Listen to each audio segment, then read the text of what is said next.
Salut à tous. Tu t'es déjà demandé pourquoi certaines personnes semblent naturellement imposer le respect, alors que toi, malgré tous tes efforts, tu as l'impression de ne pas être pris au sérieux? Écoute bien ça. On pense souvent que c'est notre CV, notre charisme ou notre façon de nous exprimer qui détermine comment les autres nous perçoivent. Mais la vérité, elle est ailleurs. Il y a des petites habitudes, des comportements qu'on fait sans même s'en rendre compte, qui sabotent complètement notre image. Le psychologue Carl Jung disait quelque chose de super intéressant. Tant que tu ne rends pas l'inconscient conscient, il dirigera ta vie et tu l'appelleras destin. Et c'est exactement ce qui se passe. Ces habitudes toxiques, elles sont tellement ancrées dans notre quotidien qu'on ne les voit même plus. Pourtant, elles nous empêchent d'être respectés comme on le mérite. Dans cette vidéo, je vais te dévoiler 5 habitudes qui font que les gens ne te valorisent pas. Le plus important, c'est que je vais te montrer exactement comment t'en débarrasser en 2026. Comme ça, tu pourras enfin être perçu comme quelqu'un de solide, de crédible. Alors reste jusqu'à la fin parce que ce que je vais te révéler pourrait changer la façon dont les autres te voient. Habitude numéro 1 qui fait que les gens ne vous valorisent pas, c'est le fait de s'excuser tout le temps. Laisse-moi te parler d'une habitude qui te pourrit la vie sans que tu t'en rendes compte. T'excuser pour tout et n'importe quoi. Tu vois ce que je veux dire? Tu arrives 5 minutes en retard. Désolé. Tu veux donner ton avis? Excuse-moi si je me trompe. Tu interviens dans une conversation. Désolé de vous déranger. Même des rapports intimes avec ton partenaire. Tu m'excuses. C'est devenu tellement automatique que tu ne le remarques même plus. Mais ce que tu ne réalises pas, c'est que chaque excuse inutile érode petit à petit ta crédibilité. Les gens perçoivent cela comme quelqu'un de faible, de soumis. Carl Jung avait raison quand il disait que ce à quoi on résiste persiste. En fait, derrière ces excuses constantes se cache une peur profonde, celle de déranger, de prendre ta place, de ne pas être à la hauteur. Et dans ce monde, être trop gentil, c'est se tirer une balle dans les pieds. Comprends-moi bien, s'excuser quand on a vraiment fait une erreur, c'est normal et respectueux. Mais quand ça devient un réflexe, un tic de langage, tu envoies un message subliminal désastreux. Je ne mérite pas d'être là, j'ai peur de vous et les gens le captent à des kilomètres cette faiblesse. Imagine la scène, tu es en réunion, tu as une super idée à partager, mais tu commences par désolé. Je voulais juste dire quelque chose, si vous me permettez. Bam! Avant même d'avoir partagé ton idée, tu viens de saboter son impact. Les gens ne retiennent plus ton message, mais ton manque d'assurance. Et tu sais quoi? Cette habitude a des conséquences plus profondes que tu ne le penses. À force de t'excuser, tu te places inconsciemment en position d'infériorité. Les gens finissent par te voir comme quelqu'un d'effacé, sans réelle autorité. Le plus triste, tu n'as absolument pas besoin de ça pour être apprécié. La prochaine fois que tu es sur le point de t'excuser, pose-toi cette question. Est-ce vraiment nécessaire? Ai-je vraiment fait quelque chose de mal? Si la réponse est non, transforme ton excuse en quelque chose de positif. Au lieu de dire « désolé d'être en retard », dis « merci de m'avoir attendu ». Tu vois la différence? Dans le premier cas, tu t'abaisses. Dans le second, tu restes digne, tout en reconnaissant l'autre. Petit exercice. Commence à compter le nombre de fois où tu dis « désolé » ou « excuse-moi » dans une journée. Tu vas être surpris. Plus tu prendras conscience de cette habitude, plus il te sera facile de la transformer. Tu sais, comme disait Jung, le privilège d'une vie, c'est de devenir qui l'on est. Et crois-moi, tu ne deviendras jamais pleinement toi-même si tu passes ton temps à t'excuser d'exister. Alors maintenant, c'est à toi de jouer. Observe-toi, note tes progrès et tu verras. Plus tu arrêteras de t'excuser inutilement, plus les autres commenceront à te voir différemment. Non pas comme quelqu'un qui s'efface, mais comme une personne qui connaît sa valeur et assume sa place. Deuxième habitude, parler de soi de manière négative. Tu sais quoi? Je vais te parler d'une habitude qui est encore plus destructrice que de s'excuser tout le temps. Parler de soi négativement. Et crois-moi, on le fait tous sans même s'en rendre compte. Tu te reconnais dans ces phrases? Je suis nul pour ça, je rate tout ce que je fais, je suis vraiment trop bête. On pense que c'est de l'humilité, que ça nous protège du jugement des autres. Mais en réalité, on se tire une balle dans le pied. Écoute ça. Carl Jung disait que les mots qu'on prononce deviennent la maison dans laquelle on vit. Imagine un peu, si tu passes ton temps à construire une maison avec des mots négatifs et durs, comment veux-tu t'y sentir bien? Le truc le plus fou, c'est l'effet miroir. Quand tu parles de toi négativement, tu donnes littéralement aux autres le mode d'emploi pour te traiter. C'est comme si tu leur disais « Hey, voilà comment vous devez me voir ». Si tu répètes à tout le monde que tu es incapable, devine quoi? Ils vont finir par te croire. Je sais ce que tu penses. Si je me rabaisse en premier, personne ne pourra me critiquer. Mais c'est un piège énorme.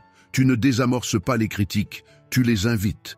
C'est comme si tu posais la première pierre de ta propre dévalorisation, et les autres ne font que continuer ce que tu as commencé.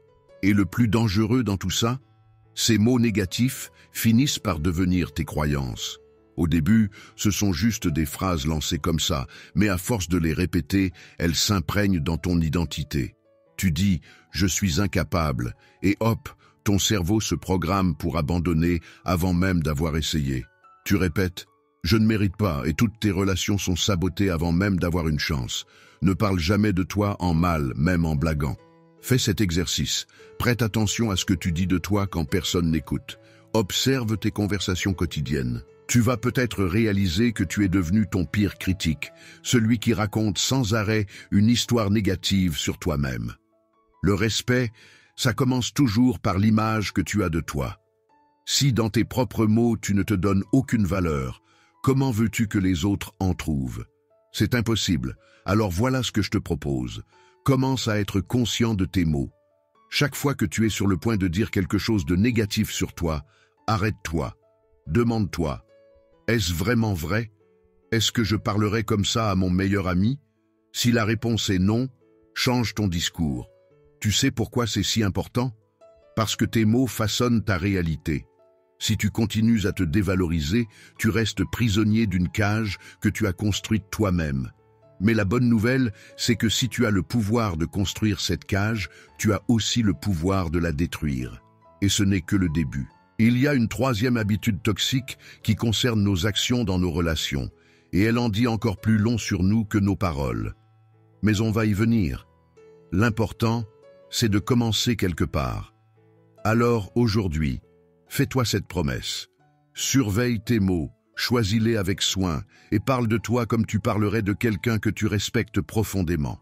Troisième habitude qui fait que les gens vous négligent, ne vous valorisent pas, c'est de ne pas écouter vraiment les autres. Parlons d'une habitude qui tue littéralement ta crédibilité. Ne pas vraiment écouter les autres. Tu vois ce que je veux dire?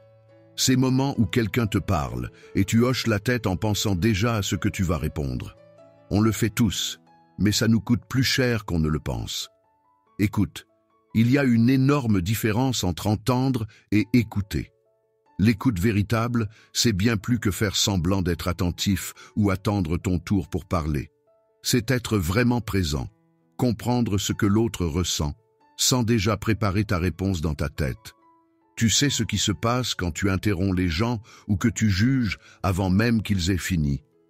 Tu envoies un message silencieux mais puissant. Ce que tu dis n'est pas important. Seule mon opinion compte. Et crois-moi, les gens le ressentent, même si tu es la personne la plus brillante du monde. Carl Jung disait quelque chose d'intéressant. L'homme qui regarde à l'extérieur rêve, l'homme qui regarde à l'intérieur s'éveille. Quand tu écoutes vraiment quelqu'un, tu fais les deux. Tu te connectes à l'autre tout en restant conscient de tes propres réactions. Dans le monde professionnel, c'est encore plus crucial. Imagine une réunion où quelqu'un présente une idée, et toi, tu es déjà en train de préparer ta contre-argumentation. Même si tu souris poliment, l'autre personne sent que tu n'es pas vraiment là. Et boum, ta crédibilité en prend un coup.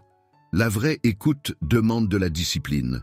Ça veut dire mettre ton jugement en pause, ne pas sauter sur chaque occasion de corriger l'autre ou d'imposer ton point de vue. C'est dur, je sais, mais c'est exactement ce qui fait la différence entre quelqu'un qu'on respecte et quelqu'un qu'on ignore. Et tu sais quoi? Ne pas écouter peut être perçu comme de l'arrogance, même si ce n'est pas du tout ton intention. Les gens commencent à te voir comme quelqu'un qui parle beaucoup mais ne comprend rien. Même si tu es super compétent, cette perception peut tout gâcher.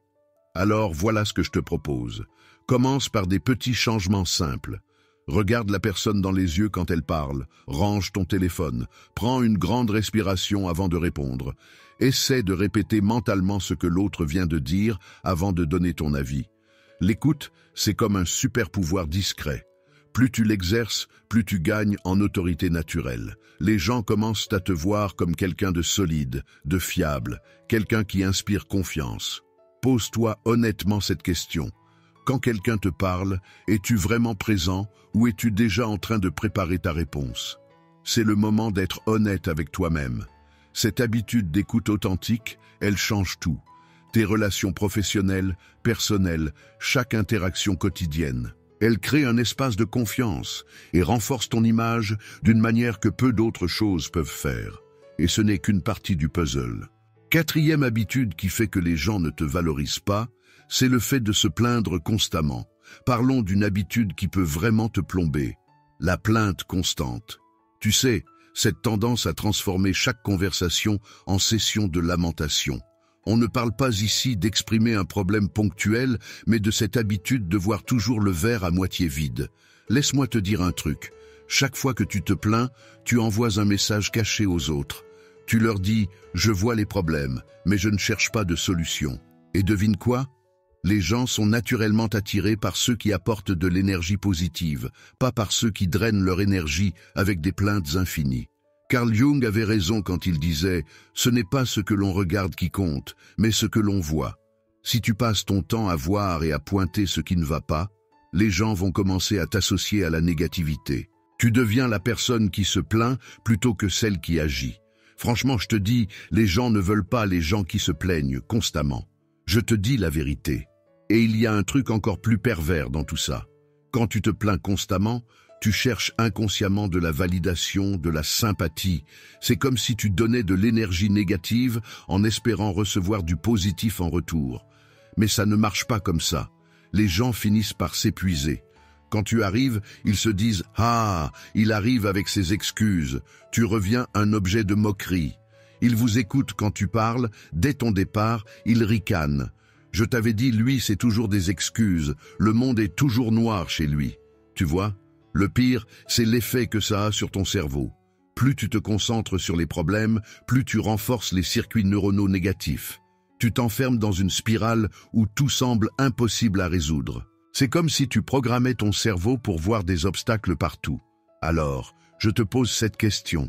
Si tu comptais le nombre de fois où tu te plains dans une journée versus le nombre de fois où tu proposes des solutions, quel serait le ratio? Sois honnête avec toi-même, mais j'ai une bonne nouvelle, tu peux changer ça. Au lieu de dire « tout va mal », je suis venu sur cette terre rien que comme spectateur. Essaie plutôt. J'ai remarqué que ça ne fonctionne pas comme je veux. Voici ce que je propose. Tu vois la différence? Tu passes de victime à acteur de ta vie. L'impact est immédiat. Quand tu exprimes tes difficultés de manière constructive, les gens te voient comme quelqu'un de réfléchi, de solide. Mais quand tu te plains sans arrêt, tu passes pour quelqu'un de fragile et de négatif. Et crois-moi, ça influence énormément ta crédibilité. Commence par observer tes mots. Chaque fois que tu sens une plainte monter, pose-toi cette question. Est-ce que je cherche une solution ou juste à évacuer ma frustration? Si c'est juste pour évacuer, retiens-toi. Transforme ta plainte en proposition constructive.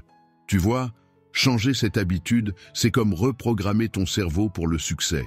Chaque fois que tu choisis la solution plutôt que la plainte, tu renforces ton image de personne fiable et respectée. Alors, par quoi tu commences? Quelle plainte vas-tu transformer en action aujourd'hui? Cinquième habitude, critiquer les autres sans raison. Écoute, je veux te parler d'une habitude toxique qui peut vraiment te plomber sans que tu t'en rendes compte. La critique gratuite des autres. Tu sais, on a tous déjà fait ça, lâcher des petites remarques, juger les gens sans vraiment de raison valable. Mais laisse-moi te dire pourquoi c'est un vrai poison pour ta crédibilité et ton image. Quand tu passes ton temps à critiquer les autres, tu penses peut-être te mettre en valeur, montrer que tu as des standards élevés. Mais en réalité, tu envoies un message complètement différent. Les gens autour de toi commencent à te voir comme quelqu'un de négatif, qui n'est pas capable de voir le bon côté des choses. Carl Jung disait un truc super intéressant. Ce qui nous énerve chez les autres, c'est souvent un miroir de nos propres insécurités. Réfléchis-y une seconde. Quand tu critiques constamment les autres, est-ce que ce n'est pas parfois une façon de détourner l'attention de tes propres points faibles? Et puis, soyons honnêtes, ça bouffe une énergie folle. Au lieu d'utiliser cette énergie pour progresser, pour devenir meilleur, tu la gaspilles à pointer du doigt les défauts des autres. Les gens remarquent ça, et ils respectent beaucoup plus ceux qui se concentrent sur leur propre développement. Tu veux savoir le pire? Cette habitude crée une sorte de barrière invisible autour de toi. Les gens commencent à se méfier, ils hésitent à partager leurs idées avec toi, ils prennent leur distance. Sans même t'en rendre compte, tu t'isoles petit à petit. La prochaine fois que tu as envie de critiquer quelqu'un, pose-toi simplement cette question. Est-ce que cette critique est vraiment utile? Est-ce que ça va m'aider, moi ou l'autre personne? À grandir, je te garantis que quand tu commenceras à maîtriser ta langue et à choisir tes critiques avec plus de discernement, les gens te verront différemment. Tu deviendras quelqu'un de plus fiable, de plus solide, quelqu'un dont l'opinion compte vraiment. Alors je te pose la question, est-ce que critiquer les autres t'aide vraiment à avancer dans la vie? Ou est-ce que ça t'empêche de voir tes propres opportunités d'amélioration? On arrive à la fin de cette vidéo et j'espère vraiment que tu as eu quelques prises de conscience importantes. Ces 5 habitudes dont on a parlé, s'excuser tout le temps, se dévaloriser, ne pas écouter, se plaindre et critiquer gratuitement, elles peuvent sembler banales, mais elles ont un impact énorme sur la façon dont les autres te perçoivent. Tu sais, comme disait Jung, tant qu'on ne prend pas conscience de nos automatismes, ils continuent à diriger notre vie. Mais maintenant que tu les connais, tu as le pouvoir de changer. Ce n'est pas juste une question de technique ou de conseil, c'est vraiment un changement profond dans ta façon d'être. Alors voilà ce que je te propose. Commence par observer ces habitudes dans ton quotidien. Chaque fois que tu te surprends à t'excuser sans raison ou à te plaindre, prends une pause. Demande-toi, est-ce que cette réaction m'aide à être respecté? La transformation prend du temps, mais chaque petit changement compte. Si cette vidéo t'a parlé, fais-moi savoir dans les commentaires quelle habitude tu vas commencer à transformer en 2026. Partage ton expérience, ça pourrait vraiment aider quelqu'un d'autre qui traverse la même chose. N'oublie pas de liker et de t'abonner si tu veux plus de contenu comme celui-ci. Et dis-moi quel aspect du développement personnel tu voudrais que j'aborde dans ma prochaine vidéo. À très vite, et rappelle-toi, le respect que tu cherches commence par celui que tu te donnes à toi-même.